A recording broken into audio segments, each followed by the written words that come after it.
दहेज वाला सूटकेस। अरे नई बहू, उठ जाओ। दरवाज़ा जोर जोर से खटखटाया गया। शादी की अगली सुबह जानवी ने अपने कपड़ों को ठीक किया, सिर पर पल्लू किया और दरवाज़ा खोला। लाओ दहेज के कपड़ों का सूटकेस बाहर दे दो। ऐसा बोल वह सूटकेस बाहर खींच लिया गया। सुबह 4 बजे तो ससुराल पहुंची। 3 घंटे भी आराम करने को नहीं मिला। ऐसे कौन दरवाज़ा पीटता है? दहेज के सूटकेस कहाँ भागी जा रही थी? मन में अनगिनत सवालों के लिए जानवी नहाने चली गई। ननद का सूट का डिजाइन तो बहुत पुराने फैशन का है। सास की साड़ी के साथ सुहाग की चीज़ें नहीं डाली गई। देवरों के कपड़ों के साथ बनियान नहीं डाली। बुआ सास नाक मुंह बनाकर सारे पैकेट इधर उधर कर रही है।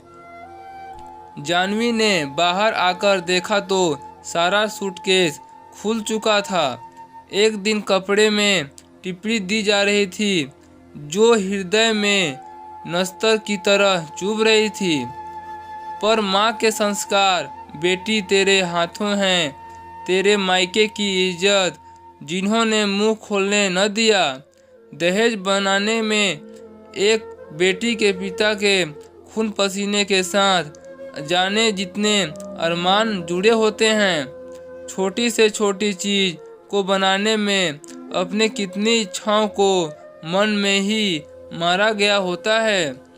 बेटी के 18 वर्ष पूरे होते ही घर में आई हर अच्छी और महंगी चीज को बेटी के नाम से अलग संजो कर रख दिया जाता है। जानवी मुख बने सब कुछ देख रही थी।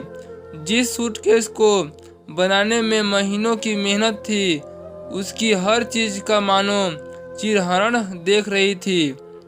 आइटम की घड़ी मॉडल तो ठीक ठाक है, ससुर जी का नाम लिखा है, 1000 तक की होगी। चाबी सास बहू की बनाते हुए बोली।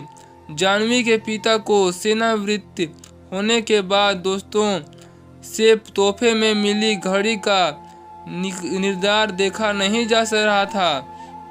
उसे आंखों के आगे वह पल घूम रहे थे। अरे कौशल्या, ये घड़ी पैकिंग मत देखो, गुड़िया के ससुर देंगे।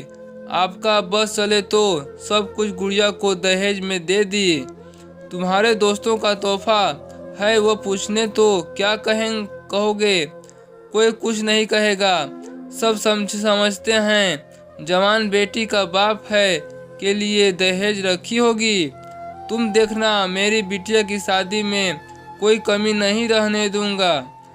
जानवी की आंखों से मानो आंसुओं को जकड़ रखा था। भाभी, मुझे ये वाला ड्रेस पसंद है, ये मैं रख लूं? मैं देखकर हैरान थी। घर के सब सदस्यों के कपड़ों के साथ मेरा बनाया गया सूटकेस भी खुल गया, जबकि दोनों सूटकेस अलग थे। पर नई नवेली वह क्या बोल पाई? जो पसंद हो रख लो साक्षी। जानवी ने बड़ी हिम्मत से खुद को संभाला और बेमन हाँ कर दिया। मन में तो ठान लिया था एक बार मेहमान आए तो वह मन में उठे सवालों का जवाब तो जरूर लेगी। पता नहीं पैकिंग में ड्रेसेस के ऊपर नाम लिखा ही क्यों जाता है। जब वो छोड़कर अब सबको कुछ दूसरा ही पसंद आता है। शुक्र है मैंने सब कुछ अपने पसंद का डाला। सास और ननद को जो ना पसंद है मैं पहन लूँगी। मेरे पिता की गाड़ी कमाई लगी है, वेस्ट नहीं करूँगी। चलो, घर के सदस्यों को दहेज में आए कपड़े मिल गए। मेहमान भी एक एक कर के निकल गए। जानवी धीरे धीरे ससुराल के माहौल में ढलने लगी। घर के सब सदस्य उसे प्यार और सम्मान देते। उसने सोचा, जब सब अच्छे से चल रहा है तो क्यों मैं शादी की अगली सुबह की बात निकालूं? क्यों न बुरे सपने की तरह भूल जाऊं?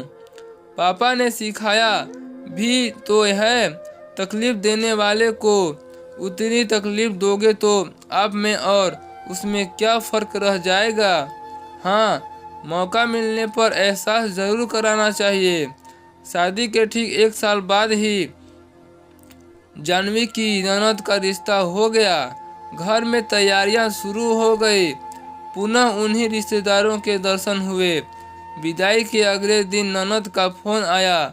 घर सब सदस्य, चाची, बुआ लैंडलाइन के पास जमा हो गए। सब ननद के मुंह से सुनने को आतुर थे कि वह खुश है। शादी या दहेज में कोई कमी तो नहीं रही। जाह्नवी ने फोन उठाया, फोन स्पीकर पर रख दिया। साक्षी, हेलो। हाँ भाभी, कैसी हो? और अब लोग कैसे हैं? मेरी चिंता मत करना, यहाँ सब लोग बहुत अच्छे हैं। सबके चेहरों पर एक सुकून भरी मुस्कुराहट आ गई। जाह्नवी दहेज वाले ड्रेसेस में सबको पसंद आए। कोई कमी रह गई तो बता देना, पग फेरे पर ले आना। साक्षी, हाँ भाभी, दहेज में आए कपड़ों को लेकर थोड़ी बातें सुनी पड़ी। कोई नहीं सोचता नई बहू के मन पर क्या बीतेगी। जाह्नवी सबके लिए देखते हुए, हाँ ये तो है, बुरा तो लगता है। कोई नहीं सोचता कि कल की आई उस बहू के मन पर क्या बीतेगी। चाची, सास, बुआ के सास चेहरों के रंग उड़ गए। बहू के मन को कितनी ठेस पहुंचाई, आज समझ में आया होगा। सब इधर उधर देखते हुए किनारे हो गए। जाह्नवी को फोन रखते हुए एक अजीब सी राहत महसूस हो रही थी, जैसे सीने में एक बोझ उतर गया हो। माता पिता का खोया सम्मान मिल गया हो। बिना किसी को तकलीफ पहुंचाए उसके सबको अगली का एहसास करा दिया, गलती का एहसास करा दिया। दोस्तों, हमें इस कहानी से क्या सीख मिलती है कमेंट बॉक्स में ज़रूर बताइएगा। और चैनल पर पहली बार आए हैं तो इस वीडियो को एक लाइक ज़रूर कीजिएगा और चैनल को सब्सक्राइब जरूर कीजिएगा। फिर मिलते हैं एक नए इंटरेस्टिंग वीडियो के साथ।